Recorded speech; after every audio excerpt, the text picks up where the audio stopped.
তো নমস্কার বন্ধুরা, এসকে ইনফোতে আপনাদের স্বাগত। আমি Souvik, certified mutual fund distributor. আজকে আমি যে বিষয়টা আলোচনা করব সেটা হচ্ছে মিউচুয়াল ফান্ডে কিভাবে ইনভেস্ট হয়, কোন কোন কোম্পানিকে মিউচুয়াল ফান্ডের পারমিশন দেওয়া আছে এবং মিউচুয়াল ফান্ডের ওভারভিউ, ওয়ার্কিং প্রসেস, যে মিউচুয়াল ফান্ড কীভাবে কাজ করে। তো সেই বিষয়টা নিয়ে আলোচনা করব মিউচুয়াল ফান্ডে। ঠিক আছে, তো বন্ধুরা, তো এইখানে আপনারা দেখতেই পাচ্ছেন, যেমন কি মিউচুয়াল ফান্ডের একটা ওভারভিউ দেখাই যাচ্ছে যে অনেক ইনভেস্টার যারা পয়সা অ্যাকচুয়ালি ইনভেস্ট করবে, তো তারা ইনভেস্ট করছে, তারা পয়সা কাকে তুলে দিচ্ছে না, কোম্পানিকে। যেরকম পলিসি কারো কাছ থেকে নিয়েছেন, তো এলআইসি এজেন্টের মাধ্যমে পলিসি যাচ্ছে কোথায়, এলআইসি কোম্পানিকে। তো সেরকম এলআইসি কোম্পানিরও অ্যাকচুয়ালি মিউচুয়াল ফান্ড আছে। তো সেরকম ইনভেস্টারদের পয়সা 1 লাখ ইনভেস্টমেন্ট, ধরুন কি মনে করুন কি 1 লাখ ইনভেস্টার যে পয়সা, তার পয়সা একটা কোম্পানিকে গেল। সেটা যে কোনো কোম্পানি হতে পারে, যেমন ধরুন ব্যাংক অফ বরোদা হতে পারে, এসবিআই হতে পারে, এইচডিএফসি হতে পারে, এক্সিস ব্যাংক হতে পারে। মেনলি ব্যাংক ও ইন্স্যুরেন্স যে কোম্পানি আছে তাদেরকে মিউচুয়াল ফান্ড করার পারমিশন গভর্নমেন্ট থেকে দেওয়া আছে। তো সেই পয়সা মিউচুয়াল ফান্ড, এই যে কোম্পানিকে পয়সাটা যাচ্ছে, তো এই কোম্পানি অ্যাকচুয়ালি পয়সাটা কি করছে, পয়সাটা কিন্তু শেয়ার মার্কেটেই ইনভেস্ট করছে, কোম্পানির শেয়ার কিনছে। যে শেয়ারের ভ্যালু, তারা মনে করছে যে পরবর্তীকালে ওই শেয়ারের ভ্যালুটা কিন্তু বাড়বে। ঠিক আছে, এবং সেই শেয়ারের ভ্যালু বাড়ার সঙ্গে সঙ্গে আপনারও কিন্তু ইনভেস্টমেন্টের যে আপনি যে অ্যামাউন্টটা লাগিয়েছেন, সেই অ্যামাউন্টটা কিন্তু বাড়বে। এখানে মিউচুয়াল ফান্ড কোম্পানিকে পয়সা যাওয়ার পরে, তো ওই পয়সা ওই মিউচুয়াল ফান্ড কোম্পানির যে আপনাদের দেওয়া যে পয়সা, ধরুন আপনারা 10 লাখ পাবলিক মিলে কমসে কম মাসে ধরুন আপনি 1 কোটি টাকা করে ওই কোম্পানির কাছে আসছে। ওই কোম্পানি ওই পয়সা কিন্তু তার প্রফেশনাল একটা ফান্ড ম্যানেজার আছে, যে ওই ফান্ডটাকে চালাবে। তো সেই ফান্ড সেই ফান্ড ম্যানেজার, পার্টিকুলার কিছু ফান্ড ম্যানেজারকে রাখা আছে। তারা কিন্তু আপনাদের যে অ্যামাউন্টটা আসছে কোম্পানি থ্রু, যে অ্যামাউন্টটা আসছে, ইনভেস্টারের যে অ্যামাউন্টটা আসছে, ওই অ্যামাউন্টটা কিন্তু ওরা দেখে যে কোন স্টকে আমি কখন ইনভেস্ট করব এবং কতটা পরিমাণ ইনভেস্ট করব এবং সময়ের সঙ্গে কতটা পরিমাণ আমি ওই স্টক থেকে ইনভেস্টমেন্ট তুলে নেব। ঠিক আছে, তো এইখানে এবারে যেমন ধরুন আমি একটা বন্ধন ব্যাংকের একটা লার্জ ক্যাপ এবং মিড ক্যাপ ফান্ডের কথা বলছি। লার্জ ক্যাপ মিড ক্যাপ ফান্ডের কথা বলছি। এখানে দেখছেন কি 164 টাকা অ্যাকচুয়ালি আপডেট হয়নি, 140 টাকা এনএভি আছে। এনএভি মতলব নেট অ্যাসেট ভ্যালু। তো বন্ধুরা, এখানে আপনি দেখুন, যখন আমি পোর্টফোলিওতে যাব, পোর্টফোলিওতে গেলে আপনি দেখতে পাবেন যে আচ্ছা, প্রথমে তো এই মিউচুয়াল ফান্ড কোম্পানির কাছে কত অ্যামাউন্ট আছে সেটা জেনে নিই। তো দেখুন এইখানে AUM যেটা লেখা আছে, এই জায়গাটায় 11,799 করোড় টাকা বর্তমান বন্ধন লার্জ ক্যাপে investment amount, total value, market value. তো সেটা হচ্ছে কিন্তু 11,799 করোড় টাকা আছে। তো এবারে যদি আমরা পোর্টফোলিওতে যাই, আমরা দেখতে পাবো এখানে যে টপ হোল্ডিং আমরা দেখতে পাবো, যেমন কি এইচডিএফসি ব্যাংকের শেয়ারে বন্ধনের যে লার্জ ক্যাপ এবং মিড ক্যাপ ফান্ড, এইচডিএফসির শেয়ারে ইনভেস্ট করা আছে। ঠিক আছে, তো স্টেট ব্যাংকের শেয়ারে ইনভেস্ট করা আছে 197 কমিউনিকেশন লিমিটেড, মানে পেটিএম যেটা আছে সেখানে করা আছে। আচ্ছা, এইচডিএফসি অ্যাসেট ম্যানেজমেন্ট কোম্পানি, যেমন কি HDFC mutual fund, mutual fund যে কোম্পানি চালায়, এইচডিএফসির যে মিউচুয়াল ফান্ড কোম্পানি, তো সেই কোম্পানিতে দেওয়া আছে। আইসিআইসিআই ব্যাংকে দেওয়া আছে, এক্সিস ব্যাংকে দেওয়া আছে, হ্যাঁ না, আইসিআইসিআই লম্বার্ড জেনারেল ইন্স্যুরেন্স যেটা আছে সেটা এখানে দেওয়া আছে, তাতে কিছুটা হোল্ডিং নেওয়া আছে। ভারতী এয়ারটেল দেওয়া আছে। এরকম কিন্তু আপনারা ম্যাক্সিমাম কোম্পানি শুনেছেন। এলএনটিতে দেওয়া আছে কিছু পার্সেন্ট টাকা, কত না 1.64%, আর টোটাল 11,000-এর মধ্যে 1.64%, অলমোস্ট 2%, মতলব আপনার 11 দুগুণে 200 করোড়ের কাছাকাছি ধরুন এখানে ইনভেস্টমেন্ট দেওয়া আছে। ইন্টারগ্লোব অ্যাভিয়েশন মানে ইন্ডিগোতে দেওয়া আছে পেমেন্ট। তো এরকম অনেক কোম্পানিতে কিন্তু ইনভেস্টমেন্ট তারা করেছে, এবং শুধু যে ইনভেস্টমেন্ট করে এমনটা নয় যে ইনভেস্টমেন্ট করে রেখে দেয়। এখানে আপনি দেখছেন যে হোল্ডিং, মানে হোল্ডিং কোন মাসে কীরকম হোল্ডিং ওরা কিন্তু রেখেছে। দেখুন সেপ্টেম্বরে ব্যাংকের যে টোটাল ইনভেস্টমেন্ট, মানে ব্যাংকের যে শেয়ার হোল্ডিং ছিল, ব্যাংকে যে শেয়ারে পয়সা লাগিয়েছে, তো আপনার সেপ্টেম্বর মাসে কত ছিল না, মাত্র 9.2%। ডিসেম্বর 2024-এ কত আছে, 9.97, মানে টোটাল 11,000-এর মধ্যে 10% টাকা প্রাইভেট ব্যাংকের শেয়ারে ইনভেস্ট করা আছে। ওকে, যেখানে মার্চে কিন্তু 14%-এর কাছাকাছি, হ্যাঁ না, জুনে কিন্তু লগভগ 14.66%-এর কাছাকাছি এরকম। তো অক্টোবরে দেখুন আবার, তো অক্টোবরে এখানে 14.28%।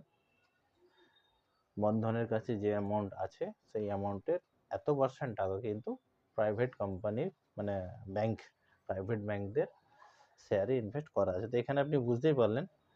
তো আমি মানে মিউচুয়াল ফান্ডে কি জিনিসটা হয়, যে মিউচুয়াল ফান্ডে আপনার পয়সা কোম্পানির কাছে যায়, কোম্পানির যে ফান্ড ম্যানেজমেন্ট টিম আছে তারা ডিসাইড করে যে তারা কোন শেয়ারে ইনভেস্ট করবেন। সময়ের সঙ্গে সঙ্গে ইনভেস্টমেন্ট কিন্তু কেনা বেচা করে। যেমন ফার্মাসিউটিক্যাল, এখানে যদি দেখেন আপনি, ফার্মাসিউটিক্যালে সেপ্টেম্বর 2024-এ 8.2 ছিল, তারপর 8.63, তারপরে কমে মার্চে কম 5.4, জুন মাসে তো 5.4% মাত্র ইনভেস্টমেন্ট করেছে বন্ধন নয়। তারা স্ট্র্যাটেজি, তাদের যে নিজেদের প্রসেস, তারা রিসার্চ করে কোন ইকুইটি বা কোন শেয়ারে কত পরিমাণ ইনভেস্ট করবে, এবং শুধু ইনভেস্ট করা নয়, তারা কিন্তু ওটাকে পারচেস বা সেলও করছে সময়ের সঙ্গে সঙ্গে। তাদের যদি মনে হয় যে আমার ব্যাংকিং সেক্টরে পয়সা বেশি ডালা আছে, ব্যাংকিং সেক্টর থেকে আমি পয়সা কমিয়ে নেব, অন্য সেক্টরে লাগালে এই শেয়ারের ভ্যালুটা বেশি বাড়তে পারে, তো অন্য সেক্টরে লাগায়। তো এইভাবে কাজ হয়। তো প্রথমে আমরা জানলাম যে মিউচুয়াল ফান্ডের ওয়ার্কিং প্রসেসটা। ইনভেস্টমেন্টের কাছ থেকে কোম্পানির কাছে পয়সা গেল, ওখান থেকে কোম্পানি তার পার্সোনাল ফান্ড ম্যানেজার লাগিয়ে রেখেছে। ফান্ড ম্যানেজার থ্রু কোথায় লাগছে না, ইকুইটিতে পয়সা লাগছে, এবং ইকুইটিতে পয়সা লাগলে সে শেয়ারের ভ্যালু বাড়ার সঙ্গে সঙ্গে কিন্তু আপনার পয়সাটা এখানে বাড়ছে। ঠিক আছে, তো এইবারে আমরা দেখব যে মিউচুয়াল ফান্ডের সঙ্গে আপনি যেটা স্টক মার্কেট, মানে এটা তো বন্ধনের লার্জ, তো মিউচুয়াল ফান্ডের সঙ্গে স্টক মার্কেটে আপনি নিজেও চাইলে কিন্তু স্টক মার্কেটে ইনভেস্ট করতে পারবেন। তো এবারে স্টক মার্কেটের থেকে মিউচুয়াল ফান্ড আলাদা কেন, সেটা একটা বড় বিষয়। কি মিউচুয়াল ফান্ডের সঙ্গে আমার স্টক মার্কেট আলাদা, কি জিনিসটা, কি আলাদাটা কি? প্রথম আপনি এখানে আমি যেটা দেখাচ্ছি সেটা দেখুন।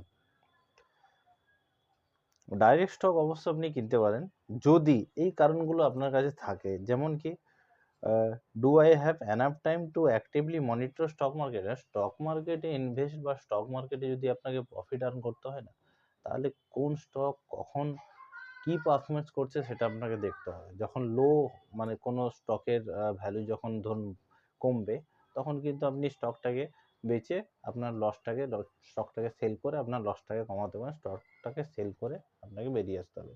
তো আপনার কাছে, আপনি যদি কোথাও জব করেন বা কোথাও একটা অন্য কাজে এনগেজ আছেন, তো আপনার কাছে কি ওই টাইমটা আছে কি আপনি ওই স্টকটাকে নজর দিবেন, মানে আপনার টাইমটা দেবেন কে আমি স্টক মার্কেট অ্যাক্টিভলি মোটামুটি মনিটর করতেছি কোন স্টক কখন কি পারফরমেন্স দিচ্ছে, কত তার ভ্যালু কমছে কি বাড়ছে, সেই টাইমটা আপনার কাছে থাকা দরকার। তো প্রথম তাহলে আপনার জন্য স্টক মার্কেট কিন্তু ওকে, স্টক মার্কেট। আর কি কারণ থাকতে পারে? আরেকটা কারণ থাকতে হবে যে আপনি যে কোম্পানির স্টক কিনছেন বা শেয়ার কিনছেন, তো সেই কোম্পানির কি আপনি আদৌ কোনো রিসার্চ করে শেয়ার কিনছেন? মানে কোম্পানির আপনার ব্যালেন্স শিট বা কোম্পানির প্রফিটের লস, কোম্পানির যে আমি যে আশা করছি যে কোম্পানির শেয়ারের ভ্যালু বাড়বে, তো কি হিসাবে অ্যাসাস করছি? আমার কাছে কি সেই নলেজ আছে কি আমি প্রপার রিসার্চ করেছি কোম্পানির সম্বন্ধে, কোম্পানির প্রফিট কি আছে দেখেছি, কোম্পানির লস কি হতে পারে দেখেছি, ফিউচারে কোম্পানির কি চিন্তাভাবনা, সেই জিনিসটা কি আমার কাছে আছে? কোনো কোম্পানির আমি শেয়ার কেনার জন্য প্রপারলি কি আমার কাছে ওই নলেজগুলো আছে কি আমি কোম্পানির শেয়ারে ইনভেস্ট করব? নেই। যদি না থাকে তাহলে কিন্তু স্টক মার্কেটে ইনভেস্ট করা, ডাইরেক্টলি ইনভেস্ট করা উচিত নয় নর্মালি। আরেকটা কি জিনিস থাকতে পারে যে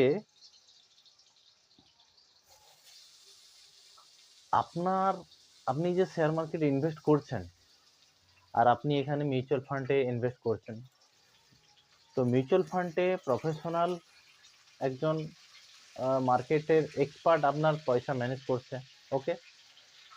তো এবারে আপনার যে আপনি নিজে যে ইনভেস্ট করছেন তার যে গ্রোথ, যদি মিউচুয়াল ফান্ডের গ্রোথের থেকে বেশি পারফরমেন্স দেয়, মানে ধরুন মিউচুয়াল ফান্ড থেকে আপনি বছরে মাত্র 20% আপনি আর্ন করেছেন, বরাবর, তো 20%, আর আপনি যখন নিজের শেয়ার কেনা বেচা করেছেন, নিজের শেয়ার কেনা বেচার পরে আপনি 25% আর্ন করেছেন। অবশ্যই এখানে 25% আর্ন করেছেন। অবশ্যই এখানে কি আমরা যে অ্যামাউন্টটা মানে ধরবো সেটা কিন্তু আফটার ট্যাক্স ধরবো, কারণ ডাইরেক্ট ইকুইটিতে অনেক রকম ট্যাক্স থাকে। তো যদি আপনি আর্ন করেছেন 25% আর মিউচুয়াল ফান্ড থেকে পেয়েছেন মাত্র 20%, তাহলে কিন্তু আপনার জন্য ডাইরেক্ট স্টক কেনা ঠিক একদম উচিত। আপনি ডাইরেক্ট স্টকে অ্যাক্টিভলি ডাইরেক্ট স্টক আপনি কিনবেন। তো আর কি কারণ থাকতে পারে? আরেকটা কারণ থাকতে পারে যে যেটা হচ্ছে আপনি স্টক মার্কেটে যখন আপনি কিছু সেল করবেন বা পারচেস করবেন, আপনাকে অলমোস্ট টোটাল কস্ট মিলিয়ে, বা এর মধ্যে সিকিউরিটি ট্রানজ্যাকশন কস্ট আছে, স্ট্যাম্প ডিউটি আছে, এটসেট্রা, অনেক রকম আছে, যেমন ব্রোকারেজ আছে 20 টাকা প্রায় ব্রোকারেজ, ম্যাক্সিমাম ক্ষেত্রে, কম বেশি অনেকের থাকে। তো প্রথম কথা, আপনাকে বাই করতে ব্রোকারেজ দিতে হবে, হ্যাঁ না? আবার সেল করতেও ব্রোকারেজ দিতে হবে। ওর উপরে যেটা প্রফিট হবে, প্রফিটের উপরেও আপনাকে দু প্রকার ক্যাপিটাল গেইন ট্যাক্স আছে, যেটা গভর্নমেন্ট ইনকাম ট্যাক্স ভরার সময় আপনাকে দিতে হয়। সেটা হচ্ছে short term capital gain tax আর হচ্ছে long term capital gain tax, ঠিক আছে? আজকের ডেটে অ্যাকচুয়ালি সরকার চেঞ্জ করতে থাকে ট্যাক্স।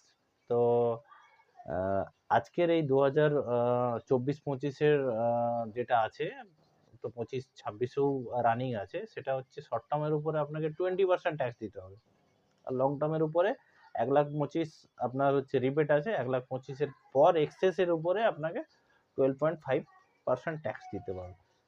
তাহলে মিউচুয়াল ফান্ডে 20% আপনি পাচ্ছেন, এখানে 25% পাচ্ছেন, আপনি নিজে ম্যানেজ করছেন, ভালো। কিন্তু after tax short term capital gain tax mutual ফান্ডে যতক্ষণ না পর্যন্ত আপনার ইনভেস্টমেন্ট আপনি উইথড্রল করছেন, এবছর আপনি ইনভেস্টমেন্ট করেছেন, উইথড্রল করেননি, প্রফিট হয়ে গেছে 25%, প্রফিট পেয়েছেন 1,00,000 টাকার উপরে, 25% ধরুন কমসে কম 25,000 টাকা আপনি আর্ন করেছেন। এখানে ডাইরেক্ট স্টকে কি হবে, আপনি প্রফিট করলেই, আপনি আপনার হোল্ডিং আছে, আপনি প্রফিট করলেই কিন্তু সরকারকে ট্যাক্স ভরতে হবে। মিউচুয়াল ফান্ডে আপনি প্রফিট করলে ট্যাক্স ভরতে হবে না, যতক্ষণ না আপনার ফান্ডটাকে আপনি উইথড্রল করছেন।